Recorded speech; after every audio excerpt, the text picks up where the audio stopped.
Glock talk. Handguns as reliable as Glocks. That's what we're going to talk about today. Welcome to the podcast where we talk about guns, gunfighting tactics, ballistics, reliability, the right way with God Almighty at the center. Biblical, Judeo-Christian values and real-world first-hand experience.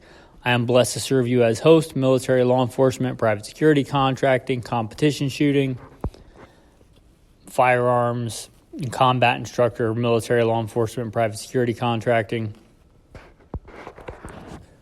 and some other stuff, bio bullet points in the show notes. Blessed be the Lord my rock, who trains my hands for war and fingers for battle. Now, I've been carrying Glocks a long time professionally, about 20 years now. I'm not a fanboy of Glock, but one thing I will give a tip of the hat to for Glock is that they are very, very reliable. They are reliable. They are seen as like the standard for reliability in handguns. Now, some of that is marketing, but it is a very, very reliable platform, as is from the factory. I'll give you that caveat. You start messing around with stuff, aftermarket triggers and stuff like that, not so much. But as they ship from the factory, they are, and you could always get a lemon, but they are very, very reliable, rugged handguns. They're known for that, and I think justifiably so. However, there are other guns that I consider as reliable. And this is dependent on a similar level of maintenance, right? Because STI 2011 Staccatos, the original 1911s, they can be very, very reliable, but they require more maintenance. So I'm going to say with the equivalent amount of maintenance, with the equivalent, spread in ammunition, meaning the spectrum of commonly used ammunition, similar amounts of malfunctions and parts breakages as far as reliability goes. Handguns that are as reliable. Okay, the number one I'm going to mention is because I have the second most amount of experience with it. Almost as long. I've experienced with Smith & Wesson M&Ps. I switched from Glock to Smith & Wesson M&P way back in the day, back when the M&P had silver slides, still had just plain silver slides, not black. One of the original ones. It was one of the few, other polymer striker-fired handguns on the market, and I got into USPSA production division shooting way back in the day when it was 10-round capacity and all those things. And I have been blessed to win more handgun competitions with Smith & Wesson M&Ps than any other handgun, although I've won some competitions with Glocks as well. I have the second most experience probably as far as platforms we're going to talk about today with the Smith & Wesson M&P. I could only venture to guess the round count on each platform I've had, but it's a lot. And the Smith & Wesson M&P is absolutely as reliable as Glock. And I know, the Glock fanboys or the Glock, Kool-Aid drinkers are just in the Glock cult and everything's got to be Glock. And if it's not a Glock, it's junk. And the Glock perfection, they buy into the marketing. They just gulp down the Glock Kool-Aid, Jim Jones style. They're not going to believe this, but I think the Smith & Wesson, my training and experience, is absolutely as reliable. Smith & Wesson M&P. Now, to be fair, they kind of copied Glock, right? So to just put that out there. But the Smith & Wesson M&P, I think, is absolutely as reliable as Glock. It's got just as rugged or more, a polymer frame, more rigid. It's got just as rugged and robust a slide. Stainless steel, even if it's coated. Very well machined, very rugged, very robust. I think it has, and here's one of the places I think it outshines the Glock, is that it has a much better extractor. It is a beefy tool steel extractor. I have never seen or heard of one of those extractors going bad. I'm sure it has happened in history, but they are just, if you look at the extractor on an M&P and the extractor on a Glock, you're like, yeah, the M&P is a better extractor. just from a design standpoint. Very, very rugged, simple trigger mechanisms. Very similar parts count, very similar reliability, simplicity. They are absolutely as reliable. They also have the benefit of much better ergonomics and being American-made. Now, the triggers, they're not great, right? They're on par with Glock. So triggers aren't anything to write home about. The triggers on the M&Ps have gotten better over the years, but so have the Glocks, right? Gen 5 triggers is way better than the previous Gen Glock triggers, and the Gen 6 is even better.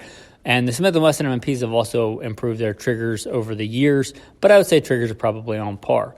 The Smith & Wesson M&Ps, given equivalent, size and things like that, shooting the equivalent amount of ammo, are as reliable. I hesitate to say more so, but they are absolutely as reliable, in my opinion and experience, as the Glock. Smith & Wesson M&Ps are great guns. Their issue is I think they kind of went backwards on the Gen 2 models. I like the Gen 1s better, with the exception of the trigger. And they also kind of have failed to innovate a lot. Much like Glock, they're kind of stagnated. So I don't know that they're a top pick today, but they're absolutely as reliable. They've been around a long time. It's a proven rugged platform. On that, they tend to ship with good iron sights, whereas the Glock ship with plastic sights. So if you count the sights as that, because most Glock people just write that off. Most Glock people are like, oh, Glock perfection, but I have to change the sights, which kind of means it's not perfect, right? But the sights are absolutely more rugged from the factory. So they generally ship with iron sights, good like usable rugged iron sights. And they have the benefit of having the Pro models, which are a little bit of an upgrade. But Smith & Wesson M&P, absolutely as reliable. Another one that's kind of forgotten, they don't make them anymore, I don't believe. They may make some variants, but they're kind of dated, but I think absolutely as reliable, the H&K USP. They're phenomenal, got a good law enforcement track record. I think some military contracts in other countries, but the USP is phenomenally rugged and accurate. Hammer-fired gun, crazy rugged, crazy reliable. I'm only going to briefly mention them because they're not around much anymore. But on the hammer-fired, the guns that competed and won the XM9 trials, both the Beretta 92 and the SIG 226, absolutely as reliable. I know a lot of people out there don't like Beretta 96s, but you're wrong. I don't know what to tell you. They're absolutely as reliable. There was some speculation in the early days that they weren't, but that was because certain people were shooting submachine gun ammo out of them. That was like plus P++, and breaking the early generation locking blocks. I wouldn't fault the gun or the platform for that. Even so, they've redesigned the locking blocks.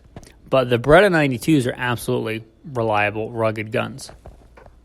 I had an M16 give me a catastrophic malfunction during the war. I also carried a Beretta during the war. I never saw any problems with the Berettas. Knocked out if you want. I thought it was a bad gun at the time because I didn't know much about handguns, and everybody just said that it was. But they're a phenomenal gun. Beretta 92s. They're one of my favorite. They're one of the all-time best combat handguns ever fielded, in my opinion. But they're absolutely rugged, reliable. The amount of neglect we saw in the Marine Corps with those things, and they still worked, phenomenal. And they're elegant. They're accurate. They are slightly more complex of a design than a Glock, but very elegant, very refined. That Beretta design, I forget how far it goes back, but like at least to the teens, like 19 teens, maybe even before that, just a slow, development process of that design. That open top design really aids with not getting stovepipes and things like that. It's possible, but very rare. That open top design has some advantages. I think the locking block design has a lot of advantages. It's a little bit more money to produce, I think, which is why it's a little bit more expensive, but absolutely. The 90 series, the 96 is not the 96s, there are 40. That's garbage. Don't do that. The 92s. The Beretta 92, 92F, 92FS, the single action variants, absolutely rugged and reliable platforms. The only thing I think that would this is not a reliability thing, but a longevity thing. It's an aluminum frame. It's a metal on aluminum, and aluminum wears down. As much as people rag on plastic, that plastic frame with the steel inserts is probably going to outlast the Beretta for round count if you shoot them a ton. And I mean tons, like hundreds of thousands of rounds. But in that lifespan, that I think that gun is absolutely as reliable, until you get up into the hundreds of thousands of rounds, which most of us are never going to do. So the Beretta 92. Also, the SIG 226. Now, the SIG 226, I think, is a little bit more reliable and less accurate factory-wise than the Beretta 92, but the SIG 226 is legendary for its reliability. It's my current go-to carry gun, a SIG 226 single action only, because why would I deal with double action when I don't have to? But the SIG 226 and the Beretta 92 were both neck and neck in the trials, the XM9 trials. You might know that story in the drama, but they were both good guns. They were both right there. The SIG 226 has seen quite a bit of adoption in military law enforcement. It's a phenomenal gun. It's a simple design. It's rugged. It is hammer fired. It's very simple. It is also, aluminum on steel frame. So, I've never seen one of those frames worn out, but it's aluminum. So aluminum wears out. It's one of the things that does. So, all that said, they do make steel frame variants. So if that's a concern, I can't imagine wearing out one of those steel frames. But absolutely the SIG 226 as reliable, rugged. The only caveat I would put on there, the 226s, they are hard to clean the barrel channels. Sorry, not the barrel channel, the firing pin channels. The firing pin channels on Glocks, MMPs, a lot of the striker fire guns with the back plates, even the Berettas. The SIG, it tends to be fairly hard to clean out that firing pin channel. That said, it generally doesn't need it, especially if you hit it with some gun scrubber, brake cleaner, get some stuff out of there. But if you get stuff in there, it can be hard to clean. But that said, that's a very, very rugged, reliable gun. I think as reliable, the SIG 226 as the any Glock. The H&K VP9s, they've been around long enough to prove their effectiveness and their reliability. They're absolutely reliable guns. They don't have anywhere near the aftermarket support of some of the other platforms we've talked about. H&Ks kind of have their niche followers, but they're kind of the Lexus to the Toyota or whatever of polymer striker fired handguns. But the HK VP9, good gun, good solid frame, good solid design. Again, not the aftermarket support, but if you just want a good polymer striker fired handgun as reliable as a Glock with better ergonomics, better trigger, better sights, that's as reliable. That's it. It's bam, done. And it's a proven track record at this point. They've been around quite a while. But the HK VP9, how are you going to show me that that's less reliable than a Glock? I just don't think that it is. And again, you count the sights in, it's a more rugged gun. The next one's going to ruffle some feathers, but whatever, right? I know. But the M17 M18s, the military variants of the 320s. You can get mad at this if you want, but they spanked the little hiney of the Glock in the XM17 trials. They won the military contracts. And I know some of you out there may believe that they just turn into M67 fragmentation grenades and go off on their own, or if you look at them wrong, they'll explode. You just believe that, and okay, well, you may believe that I have waterfront property to sell you in Arizona, oceanfront property in Arizona. You may believe that the stripper loves you. You may believe all kinds of things. You may believe whatever the GunTube, YouTube glitterati tells you. But the fact that the military has not abandoned them, and they are quite a few years in and have faithful service with the M17, M18, in my experience with them, I actually didn't want to like that gun when I got it, but it's probably my current favorite polymer striker-fired handgun, the M17. Now, if you carry a super light trigger without a trigger safety on it, without a manual safety, and point it at your genitals, that's kind of on you, right? I don't recommend wiener carry anyway, appendix carry. But anyway, I know that's going to, anger some people. I don't care, whatever. But the fact that the military, all branches of the armed forces have been using the M17 and M18 for years now, and who knows how many rounds they have into it, and they're holding up, they're absolutely as reliable. They're also much better ergonomics. You can switch out the grip frames. It's the only one we've talked about heretofore that's a modular design. That's a chassis system where you can swap stuff like grips out. You don't have to take your Dremel to get rid of the stupid finger grooves on a lot of the Glocks. You can just swap out a grip panel or switch out a, fairly affordable grip module. The M17, it's a phenomenal platform. It's rugged, it's reliable. It's a bit more complex, I'll grant you that, but it's also a chassis system. It kind of needs to be self-contained in that unit, that FCU, that fire control unit. But much better trigger, better ergonomics, good optics mounting ability. Now, I'm talking about the M17, the M18. I'm not sure, of the... I don't have anywhere near as much experience with the regular old 320 variants. I just don't. But the M17, M18s, they got a good optics mounting from the jump, right? A very good, rugged, robust mounting system. One thing they did curiously on that is they have the screws that go in from the bottom. So those screws that are in there, you need to Loctite them, right? Because they can back out and fall into the gun. But that's kind of a you problem if you're not Loctiting.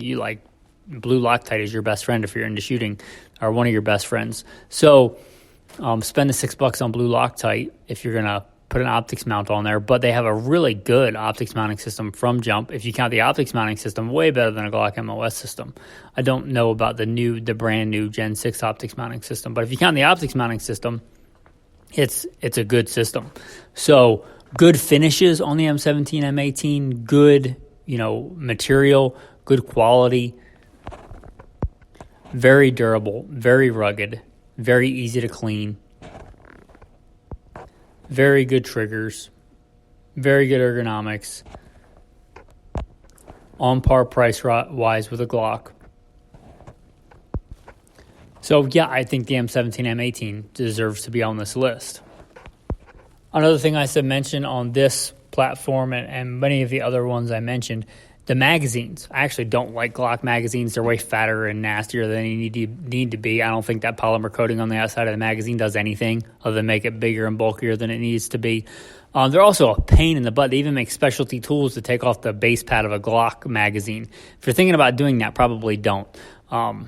Just buy the extended ones from the factory. But just to clean them, to maintain them, right? If you're dropping your stuff in the dirt and mud and sand and moon dust and whatever, you're going to want to disassemble your magazines and clean them. That's a giant pain for the Glock. Maybe that doesn't deserve a reliability thing, but yeah, at some point you're going to need to clean your magazines. And the fact that they're so hard to maintain, that's an issue. Most of the other ones are just a simple back end of a cleaning rod or tip of a bullet or something. You just pull off the base pad easily, right? You don't need a specialty tool. You just pull off the base pad and you disassemble magazines on the M17s, on the SIG 226s, the Berettas. Way easier to maintain the magazines. And they're a lot, I think, slimmer, sleeker magazines with just the metal, and they tend to slide out easier. So when they start getting dirty, if you count the ability of the magazine to fall out, if you go to legit hardcore training classes on Glocks, they'll teach you special techniques to get the magazines out, because a lot of times they catch in there because you got that polymer sleeve and a polymer gun, and it's not conducive to sliding out easily. Well, with a good metal magazine with a slick finish, you don't have to worry about that. So if you count that as part of the reliability, I think, pretty much any of the other ones I've talked about have a better magazine system. So there's that. Which is going to bring us to the tactical tip of the day. If you're going to shoot a Glock, if you must, and you get that issue, especially shooting really dirty, nasty guns, magazines that have been dropped in the dirt several times throughout the day, you don't have time to clean them. One thing you may want to do to aid in the effectiveness of your speed reloads and stuff on your Glock is either the magazine well or the magazine itself. they make dry lubrication. They make it, Hops makes some other companies make some, and you just like spray it on there, and then you kind of wipe it a little bit to make it slick, and it's a dry lube, which means like it obviously would work one time if you put oil on the magazine and on the inside of the mag well, it would fall out super fast. But as soon as you drop it in the dirt and the mud and the sand, it's going to have all that stuff stick to it. Well, the dry lube will give you the benefit of having that magazine drop out faster. If you're fast at your speed of reloads, you don't have to sit there and wait for it like an egg timer for the magazine to fall out before you can throw the new one in. You can do that with dry lube, and it's not going to keep that sand and dirt and muck on there when you pick it up off the ground. So dry lube on the magazine and or in your magazine well, that can help. Alrighty.